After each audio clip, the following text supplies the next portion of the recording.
E vamos falar então de análise de crédito no contrato de locação.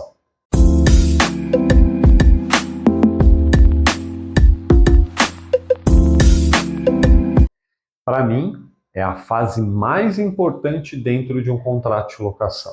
Então, se você aí, corretor, dono de imobiliária, advogado e desenvolve esse trabalho, este é o momento em que você deve pensar em segurança, né? O que a gente vê e encontra hoje em dia é na sede, na vontade de concretizar logo uma locação, a gente acaba não tomando todos os cuidados que são necessários, principalmente neste momento que é a análise de crédito. Então, por isso digo que para mim esta é a fase mais importante dentro do contrato de locação. E como eu faço para fazer uma boa análise de crédito, né? Muita gente me pergunta, mas como eu faço? O que é que eu vejo? O que é que eu pesquiso? O que é que eu analiso? Como faço para desenvolver uma boa análise de crédito? E aqui, tentando ser bem objetivo, vamos trazer para vocês algumas coisas que podem ser feitas para você tentar assegurar ou tentar trazer essa segurança maior para o locador, ok? Então, partindo daí, o primeiro ponto que merece destacar, né, o que a gente busca sempre analisar aqui por parte do futuro locatário, é o que muitos já devem ter ouvido falar de score, né? Então, o score dentro da análise de crédito, o primeiro ponto que a gente costuma levantar aqui no escritório, né, na hora que estamos desenvolvendo aí o contrato de locação, a locação como um todo, é o score do locatário. O que é o score do locatário? O score do locatário é uma pontuação que é atribuída a uma pessoa, né? Se o locatário for pessoa física, por exemplo, é uma pontuação que aqui no Brasil é feita pelo Serasa, né? Então, o Serasa, através de alguns métodos, que a gente já vai falar um pouquinho mais para frente, por força ou através de alguns métodos, ele atribui uma pontuação para determinada pessoa, e essa pontuação significa quanto menor a pontuação, mais chances da pessoa não pagar o crédito que ela está buscando. Quanto maior a pontuação, maior as chances da pessoa efetuar o pagamento do crédito que ela está buscando. Então, por isso que esta ferramenta ela é importantíssima quando você pensa em contrato de locação. Então, o primeiro ponto que a gente levanta é o score do cliente. Então, vou levantar essa pontuação. Normalmente, aí muitos me perguntam, Ricardo, mas aonde eu levanto? Né? Onde eu levanto essa pontuação? Então, hoje existem diversas ferramentas no mercado. É certo que a grande maioria dessas ferramentas são pagas. Você vai precisar pagar para utilizar, para ter essas informações com você. Mas não tenha dúvida que se você trabalha com isso, esta é a tua função, corretor, imobiliário, advogado que trabalha no mercado imobiliário, ou até mesmo você que administra o seu próprio imóvel, você mesmo realiza as suas próprias locações, faça uma pesquisa, levante, são diversas ferramentas, eu vou trazer um pouquinho disso aqui para vocês, o que cada ferramenta, ou melhor, o que essas ferramentas oferecem, né, quando você faz a contratação, e uma das coisas que essas ferramentas te oferecem é o levantamento do score, né? Vai te dar lá a pontuação para o teu cliente e a partir dessa pontuação você já cria uma ideia, né? Já cria uma ideia da capacidade financeira, da capacidade de pagamento desse futuro locatário, ok? Então, esse é o primeiro ponto. Sobre isso, vamos trazer aqui ainda uma situação que é bem interessante da gente entender, porque muitos perguntam assim, Ricardo, mas qual é o critério? O que é que o Serasa leva em consideração na hora de atribuir uma pontuação para a pessoa?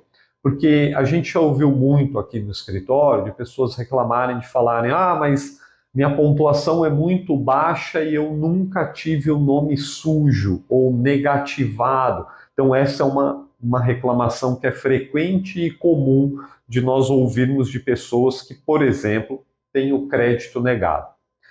Então aqui vai um destaque. né? Então, uma das coisas que o Serasa utiliza para fazer a atribuição dessa pontuação é a movimentação financeira e econômica dessa pessoa, né? Então, se essa é uma pessoa economicamente ativa, você tem muito mais chances de ter uma nota mais aproximada da sua realidade do que algumas pessoas que não possuem movimentação econômica, não é ativo economicamente. Quando eu digo ativo economicamente, é que não tem nada relacionado a consumo no nome, não faz financiamento, não contrata empréstimo. Então, se essa pessoa não é ativamente ou economicamente ativa, essa pessoa muito provavelmente não vai ter uma pontuação adequada à sua realidade. Por isso que a análise de crédito não é só o score, ok? O score é o ponto de partida, é a partir daí que a gente começa a fazer a avaliação do crédito do futuro locatário. Muito bem, dito isto, quais são os pontos? E aqui é a parte interessante, para quem nunca ouviu, né? Eu tive bastante curiosidade, fui buscar todas essas informações. Para quem não sabe ainda quais são os critérios, né, que o Serasa utiliza na hora de atribuir a pontuação para você ou para o locatário, a pessoa de quem você está fazendo a análise, vou trazer aqui para vocês, vou ver se a gente consegue colocar aqui no vídeo um quadro para ficar mais fácil de vocês enxergarem e compreenderem. Então, primeiro, o que a gente levantou é que a atribuição de pontuação ela é feita por uma ferramenta de inteligência artificial. Então, ela é gerada automaticamente e leva em consideração alguns parâmetros. E isso é que é bem interessante. E esses parâmetros possuem peso em percentuais. Então, tem situações que geram mais peso ou menos peso na atribuição da sua nota. Então, o critério que tem mais peso, que possui mais peso no Serasa para a atribuição da sua nota é o compromisso do consultado com o crédito. O que é compromisso com o crédito? Então, muito bem, se eu tenho lá contas de água ou contas de energia elétrica no meu nome, e eu pago em dia essas contas, eu honro o meu compromisso com esse crédito, eu pago pontualmente a dívida que eu contraio.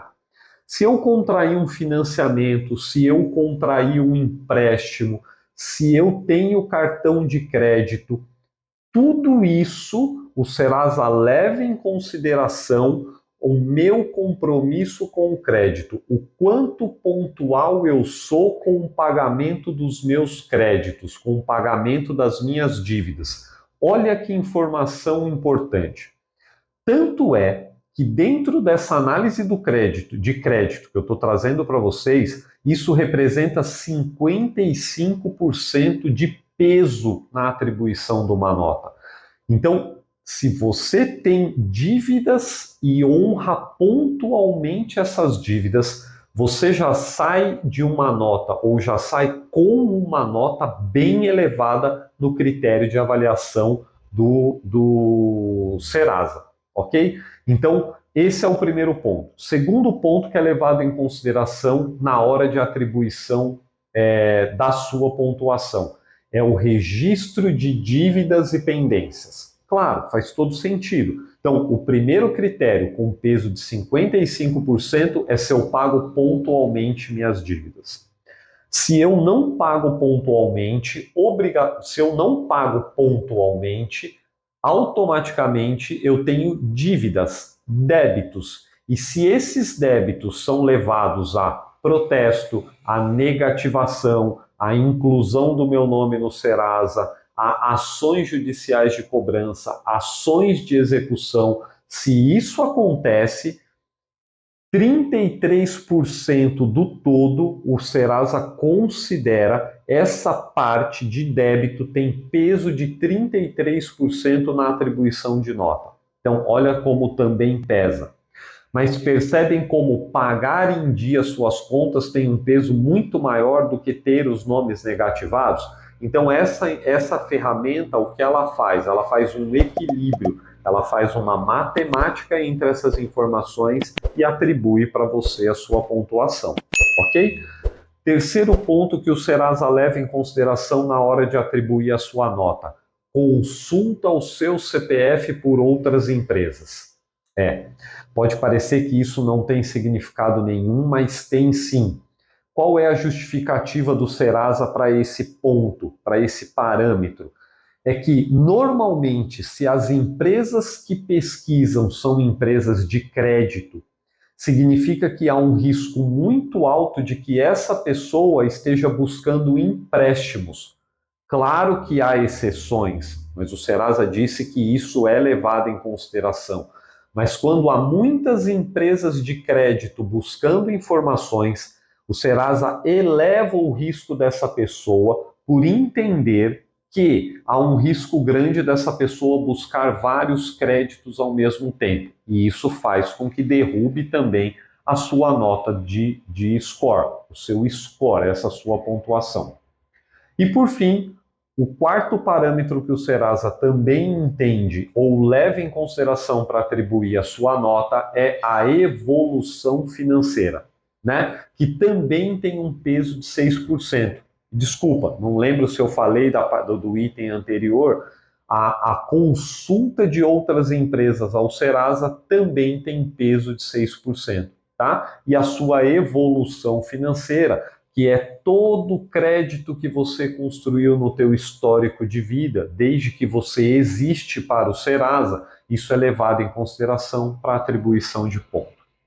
Então, com isso, nós fechamos os 100% de parâmetros utilizados pelo Serasa. Então, compromisso com créditos tem peso de 55%, dívidas negativadas tem peso de 33%, consulta do seu CPF por diversas outras empresas tem 6% de peso e, por fim, a evolução financeira, teu histórico de crédito, tem peso de 6%.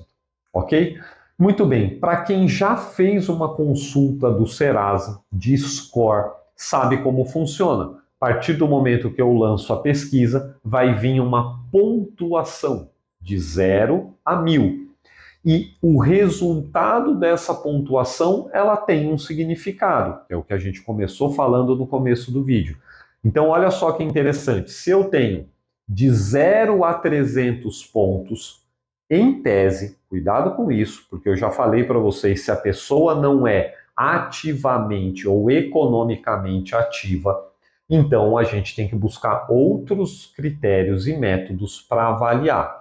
Mas se for uma pessoa economicamente ativa e tiver de 0 a 300 pontos, significa que essa pessoa tem uma chance muito baixa de conseguir o crédito. Ao contrário, o censo, estou querendo dizer que tem uma chance muito grande de não pagar o valor do aluguel que ela está se comprometendo, né? Nós estamos tratando aqui do contrato de locação, então eu preciso saber se essa pessoa tem ou não capacidade. De 300 a 500 pontos, ela tem uma chance significativa ainda de não pagar o aluguel, tá? Depois, o Serasa ele classifica o terceiro bloco de pontuação de 500 a 700 pontos. De 500 a 700 pontos é um cliente classificado como bom. Então, há sim uma probabilidade, uma possibilidade de que esse cliente venha pagar a locação. Agora, os clientes mais indicados são os clientes que possuem pontuação acima de 700, porque isso indica, considerando lá que ele paga todas as dívidas que ele contrai em dia como principal peso, então as chances dessa pessoa pagar a locação da qual ela vem buscando são maiores. Cuidado, são maiores. Isso não é uma garantia e nem aconselho que você garanta ao teu cliente que haverá o pagamento da locação. Evidente, tá? Agora, pela nossa experiência, isso representa em percentual uma garantia significativa de que ali estamos diante ali de um bom pagador para a locação, né? De um bom pagador do aluguel mensal ali que o teu cliente, do imóvel que o teu cliente busca alugar. Então, o score é uma ferramenta importantíssima para isso. Não só isso, e aí, como eu falei também anteriormente, existem diversas ferramentas no mercado para análise de crédito. E hoje, cada vez mais, essas ferramentas te dão informações importantíssimas na hora da análise desse crédito. Por isso que eu disse que você precisa ir cruzando essas informações.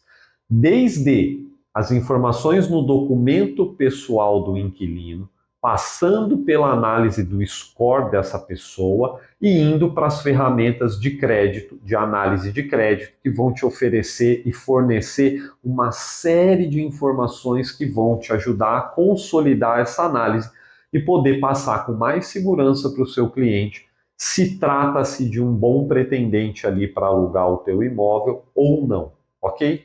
E aqui eu trouxe algumas informações que são importantes. Então, uma das coisas que essas ferramentas trazem ou te dão são a qualificação completa do inquilino.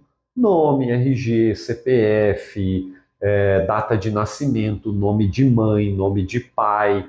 Ah, Ricardo, mas isso eu tenho na cópia do documento. Sim, isso você tem na cópia do documento. Mas quando eu digo que cruzar essas informações é importantíssimo, é no sentido de que se você eventualmente estiver falando ali com uma pessoa, está te apresentando um documento fraudado com algumas informações divergentes, nós já pegamos diversos casos aqui em que você identifica que o documento não é bom, entre aspas, é um documento fraudado, modificado, adulterado, cruzando essas informações que acabam não sendo compatíveis, tá? Então, esse é um dos itens. Depois a gente tem lá muitas ferramentas te dizem também qual é o nome do pai, da mãe, dos irmãos, se é casado, não é casado, se é casado, qual é o nome do cônjuge, tá? Então, olha só, mais itens aqui para a gente ir cruzando as informações. Números de telefone. Então, quais são os telefones que essa pessoa já teve ou tem? Quais são os telefones atuais que estão no nome dessa pessoa, tá? Então, não sei se vocês estão percebendo que são informações que a gente pode ir cruzando com aquilo que foi passado, tá? Aí beleza, aí depois vem restrições financeiras, né? Então, tá com o nome sujo, tem dívida, tá negativado, tá no cartório de protesto, ações judiciais, tem ação de execução, não tem ação de execução. E aqui, gente, por mais que possa parecer muito óbvio, eu vou trazer para vocês, tem gente que não faz, né? Então, se eu estou alugando um imóvel para alguém, não tenha dúvida que quando eu falo de ação judicial, a primeira coisa que eu preciso puxar é se essa pessoa tem ou não ação de despejo por falta de pagamento. Já pegamos diversos casos aqui em que o inquilino, quando você vai consultar, que chega para a gente aqui já com um problema, você vai consultar e o inquilino já tem lá 2, 3, 4 ações de despejo por falta de pagamento. Tá? Então, não tenha dúvida que se isso acontece, é por total desleixo na hora de analisar o crédito. Você precisa obrigatoriamente fazer esse levantamento e essas ferramentas te ajudam com isso, ok? Tem ferramenta que traz aqui se essa pessoa entregou declaração, não entregou, restituiu, não restituiu. Evidente que você não tem acesso ao conteúdo da declaração, mas são informações importantes aqui. Quem aluga imóvel para pessoa física, jurídica, declara ou não declara imposto de renda. Então, se a pessoa sequer tem ou entrega declaração de imposto de renda, você precisa acender a luzinha do alerta aí e tomar cuidado, tá? Histórico profissional, uma coisa que é bem bacana, se você está alugando isso para alguém que trabalha registrado, essas ferramentas vão te trazer, né, essa informação, trabalha na empresa tal, trabalhou na empresa Y por tanto tempo, teve empresa constituída por tanto tempo, tem ou não empresa constituída neste momento, tá? Então, olha o quanto de riqueza a gente tem nas informações, tá? Participação societária, que foi aquilo que eu acabei de trazer, né? Se essa pessoa participa de outra empresa, não participa, vale uma consulta rápida nessa empresa que a pessoa participa ou não, para saber se tem também ação de despejo, se tem dívida significativa, que a gente sabe que pode, inclusive, chegar a atingir o sócio também a dívida e vai comprometer aí a locação do teu imóvel. Por fim, endereços, né? Quais são os endereços atuais que constam na base de dados aqui do Serasa ou diversas outras bases de dados que vão trazer essas informações para você.